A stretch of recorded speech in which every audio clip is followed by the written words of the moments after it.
स्वप्न साऱ्यांचे, स्वप्न घराचे पूर्ण करणार arch residency. Neral railway station पासून हाकेच्या अंतरावर सुरू असलेला गृहप्रकल्प. दर्जेदार बांधकाम, अत्याधुनिक सुविधा, उत्तम कनेक्टिव्हिटी, निसर्गाच्या कुशीत पर्यावरणपूरक गृहप्रकल्प म्हणजे आर्च रेसिडेन्सी. आपलं स्वप्न साकारण्यासाठी आजच घर बुक करा. आर्च रेसिडेन्सी नेरळमध्ये. अधिक माहिती आणि बुकिंगसाठी संपर्क 8317230123. कर्जत पोलीस ठाण्याच्या बाहेरच 2 गटात तुंबळ हाणामारी झाली. या हाणामारीमध्ये कोयत्याचा वापर एका गटाकडून करण्यात आल्याने यामध्ये 3 जण जखमी झालेत. जखमींमध्ये मोहन बंडू मराडे या तरुणावर डोक्यावर कोयत्याचा प्राणघातक हल्ला झालाय, तर रोशन बळीराम मराडे, प्रथमेश सुनील मराडे हे थोडक्यात बचावले असून जखमी अवस्थेत आहेत.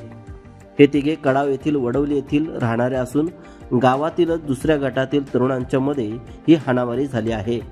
या वादाला जागेच्या वादाची किनार असून वेळीच कर्जत पोलिसांनी हस्तक्षेप केल्याने पुढील मोठा अनर्थ टळलाय. यामध्ये 10 जणांना धरपकड करीत पोलिसांनी ताब्यात घेतले आहे. दरम्यान ही घटना पोलीस ठाण्याच्या बाहेरच 10:30 वाजण्याच्या सुमारास घडली आहे. यामध्ये एक कार फोडण्यात आलेली असून या कारमध्येच कोयते भरून तरुण आल्याची माहिती समोर आली आहे. जखमींना प्रथम कर्जत उपजिल्हा रुग्णालयात दाखल करण्यात आले आहे. मोहन बंडू मराडे या तरुणाची प्रकृती गंभीर असल्याने त्याला पुढील उपचारासाठी पनवेल MGM रुग्णालयात दाखल करण्यात आले आहे. हा वाद पवार आणि मराडे यांच्यात झाला असल्याचं सांगण्यात येत आहे. यामध्ये पवार कुटुंबातील कैलास राजेंद्र पवार, विकी दत्तात्रय पवार या दोघांची नावे प्रथम समोर आली असून आणखीन काही नावे असण्याची शक्यता वर्तवण्यात येत आहे. महाराष्ट्र न्यूज 24 साठी अजय गायकवाड, कर्जत.